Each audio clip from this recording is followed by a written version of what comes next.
సాగుతూ ఉన్నారు. అప్పటి కేసులో ఆ స్టేట్మెంట్లో ఉంటున్నటువంటి పేరుతోటి ఎప్పటికైనా భవిష్యత్తులో ఇరకాటంలో పెట్టొచ్చు అనేటటువంటి దురుద్దేశంతో తద్వారా రాజకీయ లబ్ధి పొంది ఆ పార్టీలో ఆధిపత్యానికి వచ్చి పార్టీ పగ్గాలు చేతబట్టాలనేటటువంటిది నెక్స్ట్ కాంపిటేటర్ అయినటువంటి టాల్ పర్సనాలిటీకి మాత్రమే ఉంటుంది. కాబట్టి ఈ కుట్రల పాపం ప్రపంచానికి తెలియకుండా చేస్తామని చెప్పి అనుకుంటున్నట్టు, కానీ దురదృష్టవశాత్తు అన్ని విషయాలు బయటకు వస్తూనే ఉంటాయి. నాకు తెలిసి ఈ వేదిక మీదకించి మేము చెప్తున్నటువంటి దాంతో కేటీఆర్ గారికి కూడా తెలుస్తుందని మేము అనుకుంటా ఉన్నాం.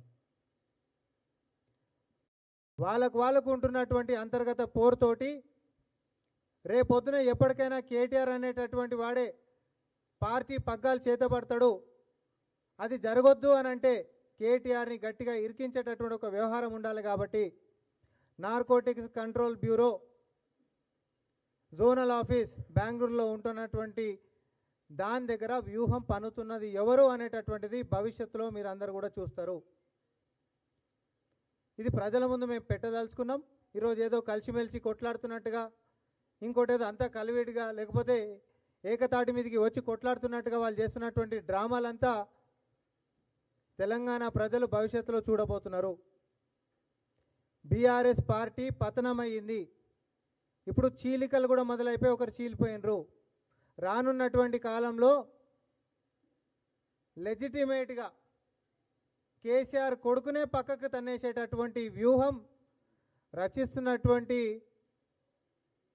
వారి యొక్క రాజకీయం ఏదైతే ఉందో దానికి సహకరిస్తున్నటువంటి నాయకులు ఎవరైతే ఉన్నారో బీజేపీలో ఉండి, ఇదంతా భవిష్యత్తులో మనం చూడబోతున్నాం.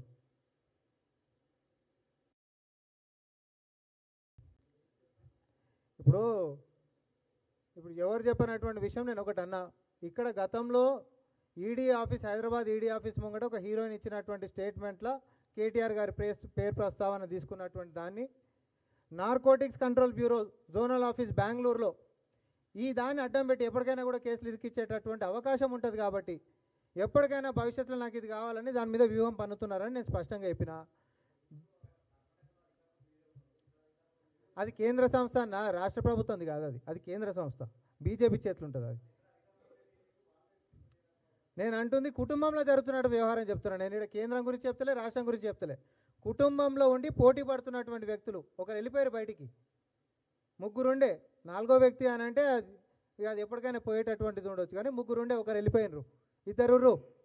ఈ ఇద్దరు ఉంటున్నటువంటి దాంట్లో కేటీఆర్ గారిని పక్కకేసేటటువంటి కుట్రలు వ్యూహాలు రచిస్తున్నారని చెప్పి నేను చెప్తా ఉన్నా. నేను ఆన్ రికార్డ్ చెప్తా ఉన్నా.